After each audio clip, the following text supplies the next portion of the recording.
Kembali lagi di channel Motovun Indonesia. Kalau kita ngomongin Matic entry level, pasti langsung kebayang adalah Honda Beat. Ya nggak salah, karena memang Matic 1 itu menguasai banget untuk Matic entry level dan penjualan tahunannya pun banyak banget. Tapi kalau kalian pengen beli Matic entry level, model terbaru dan nggak kelihatan pasaran, nah motornya ada di sebelah saya. Ini adalah Yamaha Gear 125. Dikenalkan sama Yamaha Indonesia di tahun 2020 lalu. Jadi pada video kali ini saya akan membahas kekurangan dan kelebihan Yamaha Gear 125. Seperti apa ulasannya? Stay tune terus.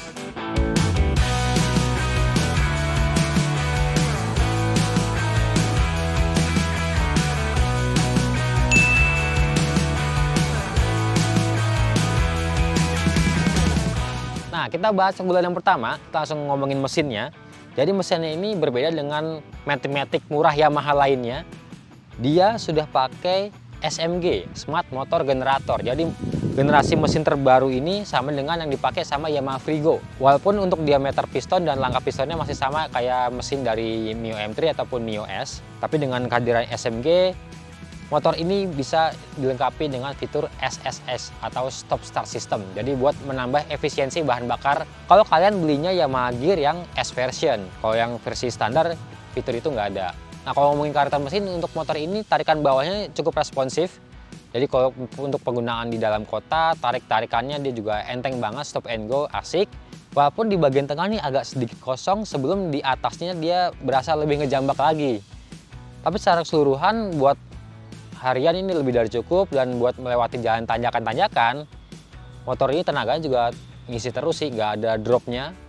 Tapi memang karakter mesinnya ini kalian akan merasakan ada sedikit suara ngorok ketika kalian membuka throttle dengan cukup besar, ada suara ngoroknya.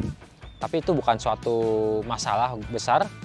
Nah, kalau untuk konsumsi bahan bakar ini terhitung irit. Saya udah pakai ini di dalam kota selama kurang lebih 1 minggu. Dia cukup impresif untuk konsumsi bahan bakarnya. Walaupun ini tipe standar ya, apalagi kalau kalian pakai yang S version yang udah ada fitur SSS-nya tadi, pasti akan lebih irit lagi. Nah, untuk data akselerasi lengkapnya dan juga konsumsi bahan bakar, kalian bisa lihat di scene berikut ini.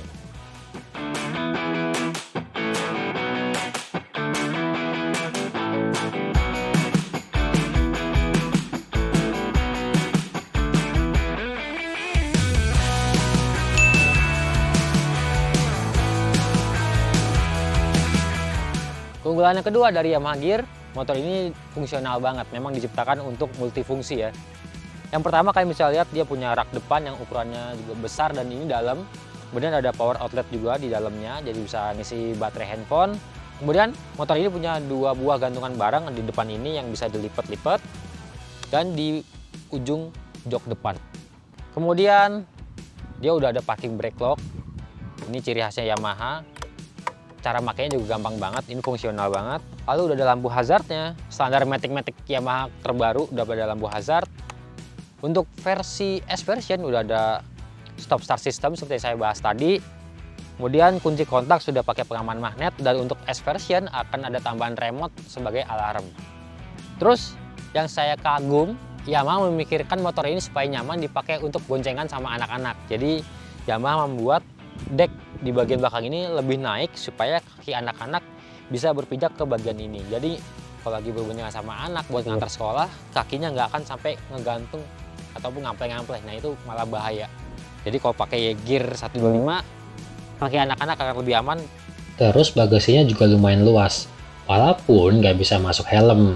Tapi seenggaknya jas hujan sama beberapa lap ataupun barang-barang kecil masih bisa masuk. Memang nggak terlalu besar karena ada aki di sini. Jadi akinya ini sedikit banyak memakan ruang bagasi dari Yamaha Gear 125.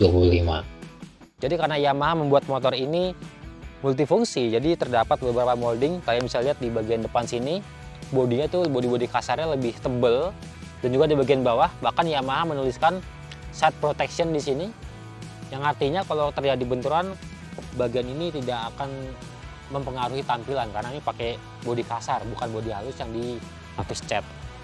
Dan juga walaupun pijakan kaki anak-anak sudah disediakan, Yamaha juga memberikan pelindung di sini, jadi kaki anak akan menggesek bagian bodi kasar ini.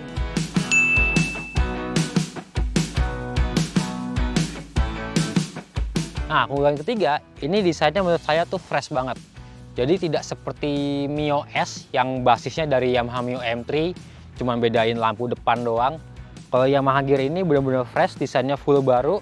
Bagian depannya kalian bisa lihat dia terlihat lebih tangguh, karena memang motor ini diciptakan untuk beragam aktivitas. Bahkan Yamaha sampai membuat istilah sendiri yaitu SUG, Sport Utility Gear, plesetan dari SUV kali ya. Nah, bentuk lampu depannya ini agresif dengan sudut yang tajam. Di atasnya ini lampu dekat, kemudian di bawah adalah lampu jauh. Di paling atas ini dua adalah positioning lamp yang masih pakai bolam, dan posisi lampu sen ala keluarga Maxi Yamaha dia ada di bawah sini. Nah, kalau untuk batok lampunya dia cenderung sporty ya, banyak terlihat lekukan tajam. Dan kalau dari arah pengendara ini rasanya kayak naik Yamaha Soul GT 125. Bentuk-bentuk batok itu mirip-mirip. Jadi secara keseluruhan desain dari Yamaha Gear ini udah cukup oke ya. Tidak menggunakan basis dari Matic entry level Yamaha lainnya. Gimana menurut kalian?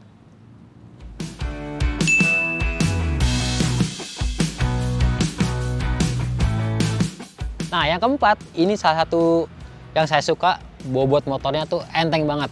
Nggak sampai 100 kilo untuk berat isinya. Jadi untuk yang versi standar ini beratnya hanya 95 kg. Kalau yang S version beratnya 96 kg. Beda sekilo doang, tapi tetap di bawah 100 kilo. Enaknya apa? Pastinya motor ini akan lebih gampang untuk di-handling, kemudian buat manuver juga lebih lincah. Dan yang nggak kalah penting, untuk emak-emak ini bakal gampang banget dinaikinnya.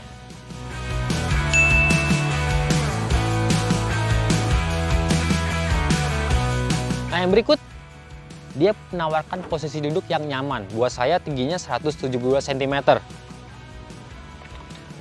Yang pastinya ketinggian jok ini terbilang rendah. Kaki saya masih enak banget, memang berasa Matic kecil ya. Lalu pijakan kaki dia termasuk fleksibel. Walaupun di bagian atas ini memang agak sedikit mengganjal karena memang dia lekuk naik ke atas. Tapi enaknya kalau kalian mau miring-miring supaya lebih nyaman, lebih dapat feel-nya, kakinya bisa direbahin ke sini dan ini udah ada gripnya. Kemudian yang saya suka lainnya adalah jarak lutut dengan setang ini termasuk jauh. Jadi ketika membelokkan motor ini sampai mentok, ini relatif lebih aman, jadi nggak gampang benturan. Nah, ini sebabnya karena posisi aki ada di bagasi tadi. Jadi kalau saya pernah mencoba Honda Beat, itu kan posisi akinya ada di bawah deck. Nah, itu yang menyebabkan decknya jadi terlihat lebih tebal. Ujungnya buat saya jadi posisi kaki tuh terasa lebih tinggi. Jadi feeling duduknya itu seperti orang agak jongkok. Jadi kurang nyaman buat saya yang tingginya 172 cm. Itu kalau untuk naik gear ini tidak ada masalah. Dan kalaupun untuk orang yang tingginya di bawah saya, juga nggak ada masalah sih.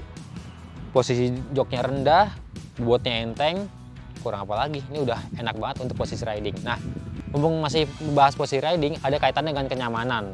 Kalau untuk suspensi depan dia karakternya empuk, tapi untuk suspensi belakang dia karakternya dibuat agak sedikit kaku.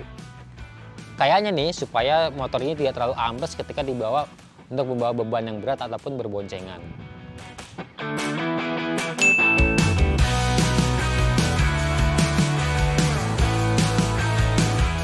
Keunggulan yang keenam, motor ini tuh punya pilihan warna yang lumayan banyak.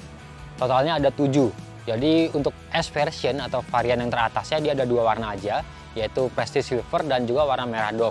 Lalu untuk yang varian standar dia punya 5 warna, yaitu ada silver, ada putih, ada merah, ada hijau seperti yang saya lagi review saat ini, dan ada abu-abu. Jadi pilihannya banyak, kalian bisa milih sesuka hati kalian, mana yang paling kalian suka.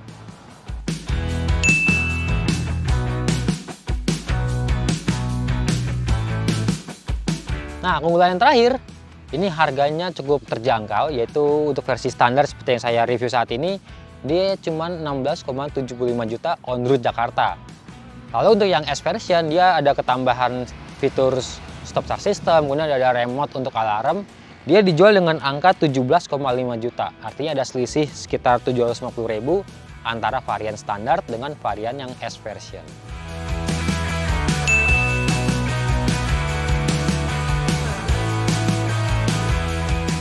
Nah, kalau tadi kita udah ngebahas kelebihan dari Yamaha Gear 125, yang sekarang ini kita bahas kekurangannya, karena memang buatan manusia nih masih pasti ada aja yang nggak sempurna kan. Nah, yang paling pertama saya menyoroti adalah bentuk bodi belakangnya.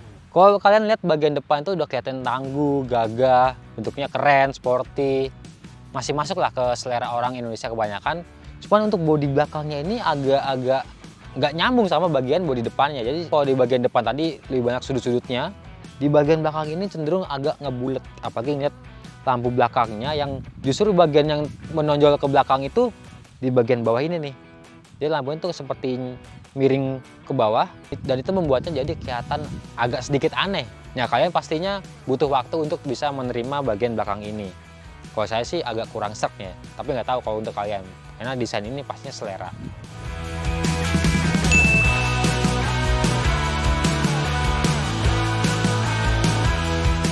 Nah, kekurangan yang kedua, ini menurut saya pasti udah kalian banyak yang setuju nih. Desain peleknya. Ini desain pelek yang sama dengan Yamaha Mio Carbu. Itu udah tahun 2000-an banget. Dan itu diterapkan ke Yamaha Gear 125. Bukan berarti desain peleknya jelek, cuman sudah terlalu usang. Jadi kalau andai kata desain peleknya dibuat lebih baru, pastinya akan lebih sempurna terpasang untuk Yamaha Gear 125. Jadi kalau motor ini konsepnya motor yang tangguh, ya desain peleknya bisa disesuaikan lah supaya kesan tangguhnya itu lebih dapet.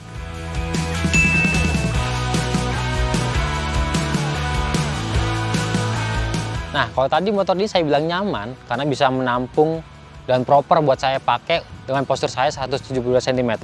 Tapi ada satu yang mengganjal sebenarnya, yaitu joknya. Jadi ini agak berbeda dengan Matic Yamaha yang lain yang dikenal joknya termasuk empuk. Untuk Gear 125 ini busa joknya cenderung terasa lebih kaku. Jadi kalau posisi riding udah nyaman, kakinya enak, setangnya enak. Yang agak kurang itu adalah joknya. Jadi untuk berkendara lama ini akan cepat bikin pegel, rasa panas di bokong.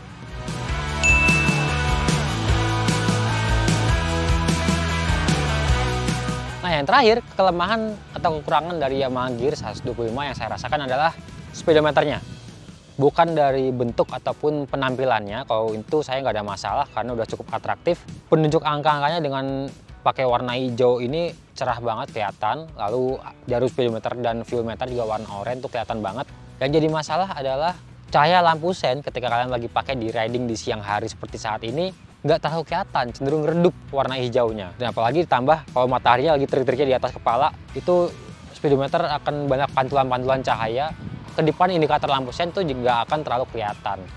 Kemudian kalau kalian riding di malam hari, lampu latar dari speedometer ini tuh cenderung redup, nggak terlalu terang. Apalagi di jarum speedometer dan jarum fuel meternya itu bukan pakai yang tipe reflektif. Jadi benar-benar gelap dan ini kalau malam jadi kurang informatif untuk dilihat. Jadi kalian harus benar-benar fokusin dulu speedometer di kekuatan berapa baru kalian bisa jelas menangkap tampilan yang ditampilkan oleh speedometer.